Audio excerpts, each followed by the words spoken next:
'కేరాంప్' cinema review. Kiran Abbavaram గారి cinema గురించి మాట. ఇదిగో మీ పెదనాంతో ఎప్పటికప్పుడు ఫాలో అవుతూనే ఉన్నాను. నువ్వు చెప్పినట్టే మెస్సీ తనను తాను కంట్రోల్ చేసుకుంటుంది. అయితే నేను మెస్సీని కలవాల్సిన టైం వచ్చింది.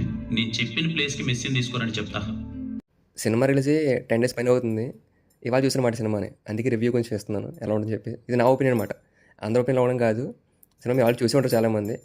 నా ఒపీనియన్ నేను చెప్తున్నాను అనమాట ఈ సినిమా గురించి. ఒక సరదాగా ఉండే అబ్బాయి అన్నమాట. లైఫ్ మొత్తం ఇంకా చిల్గా ఉంటాడు అనమాట. అంటే ఏ వర్క్ చేయకుండా ఏ టెన్షన్ పెట్టుకోకుండా చాలా హ్యాపీగా లీడ్ చేసే ఒక అబ్బాయి రిచ్ పర్సన్ అనమాట. అలాంటి అబ్బాయి లైఫ్లో ఒక అమ్మాయి వస్తే పోస్ట్ ట్రామాటిక్ స్ట్రెస్ డిజార్డర్ ఉంటుంది అనమాట. అంటే చెప్పిన పని చేయకపోతే టైం చేయకపోతే అమ్మాయి స్ట్రెస్ ఫీల్ అయిపోతుంది అనమాట. జరగకపోతే కనుక ఫీల్ అయిపోయి తన దాన్ని చంపేసుకుంటుంది అనమాట. అంటే కట్ చేసుకోవడం కానీ అలాంటి ఫీలింగ్ ఉంటుంది అనమాట అమ్మాయి. అలాంటి అమ్మాయిని మన కిరణ్ అబ్బవరం ఎలా కేర్ చేశాడు అనే సినిమా కాన్సెప్ట్ భయ్య చాలా వరకు లాస్ట్ వచ్చేసరికి.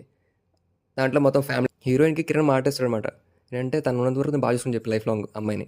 అలాంటి మాట ప్రామిస్ చేసిన తర్వాత వాడు సరిగ్గా చూసుకోకపోతే అమ్మాయి మటుకు చాలా బాధపడిపోతుంది మేడం. స్ట్రెస్ ఫీల్ అయిపోతుంది అనమాట. టైంకి రాకపోయినా చేయకపోయినా కానీ.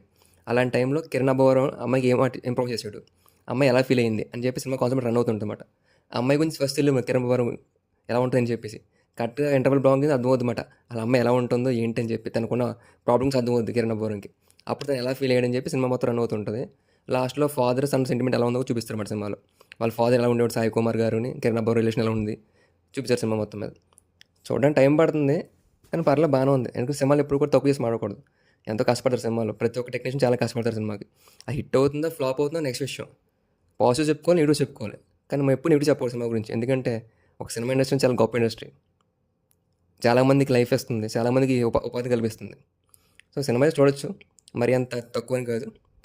సో మీకు ఎలా అనిపించిన సినిమా చూసిన తర్వాత? ఇప్పుడు చాలామంది చూసుంటారు సినిమాని. మీ ఒపీనియన్ సినిమా గురించి చెప్పండి, చూద్దాం, అందరూ మాడుకుందాం. అందరం మాకు సినిమాని ప్రమోట్ చేసుకుందాం. ఈ సినిమాని కాదు ఏ సినిమా సరే.